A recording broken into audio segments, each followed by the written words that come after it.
விநாயக பெருமாள் துணையினால், அங்காள பரமேஸ்வரி துணையினால், ஏழுமலையானுடைய துணையினால் சொல்கிறேன். நல்லதை செய்பவரை பின்ன ஒரு நிமிஷம் நம்மளிடம் பக்கம் உட்கார வைக்கலாம். கெடுதல் செய்பவரை ஆயுசு உள்ளவரிலும் அண்ட பிடிக்கக்கூடாது. பிறர் சொத்தை அபகரித்து வாழக்கூடிய கூட்டத்தை சாவும் வரை அனுசரித்து பண்ணக்கூடாது. அப்படியே ஏன் சொல்கிறேன்னா, சொத்து விரி. கூட பிறந்தவளாக இருந்தாலும் செத்தா சொத்து வரும்னு சொத்து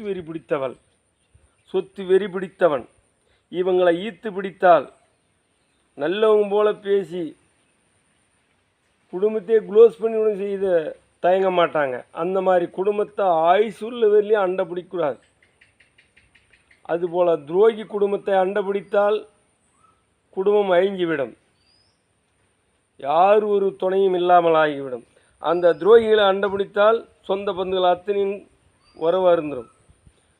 சொந்த பந்துகள் உறவு அறுறதுக்கு முன்ன நம்ம குடும்பத்தில் ஒன்றுமே இல்லாமல் பிச்சை எடுக்க விட்டுருவாங்க. அந்த மாதிரி குடும்பம் அது பச்சை துரோகி குடும்பம், கொலைப்பாவத்துக்கு அஞ்சாத குடும்பம். அந்த குடும்பத்தை அண்டை பிடிக்கவே கூடாது.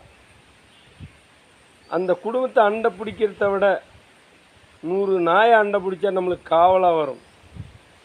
அந்த குடும்பத்துக்கு செய்கிற துணையை விட பாடிப்பதி செஞ்சாக்கா பக்க துணையாக வருவாங்க. அந்த குடும்பத்துக்கு ஊற்றுற தண்ணி தெய்வத்துக்கு ஊற்றுனாக்கா குளிர்ந்து நாடு ஜெயிக்கிற மாதிரி மழை பெய்யும். ஆனால் அந்த கும்பலை, அந்த கொள்ளடிக்கிற கும்பலுக்கு, அந்த கூட்டத்தை அழிச்சு சாப்பிட்ற கும்பலுக்கு நாம் தண்ணி ஊற்றினால் நம்மளுக்கு விஷத்தண்ணி கொடுத்துக்கணும். அந்த மாதிரி கூட்டத்தை தயவு செய்து யாராக இருந்தாலும் உலகம் முழுவதும் சொல்கிற நாடு முழுவதும் அந்த போல் துரோகி குடும்பத்தை 7 ஜென்மத்துக்கு அண்டை பிடிக்காதீங்க தயவு செய்து. இது சத்தியம். நன்றி, வணக்கம்.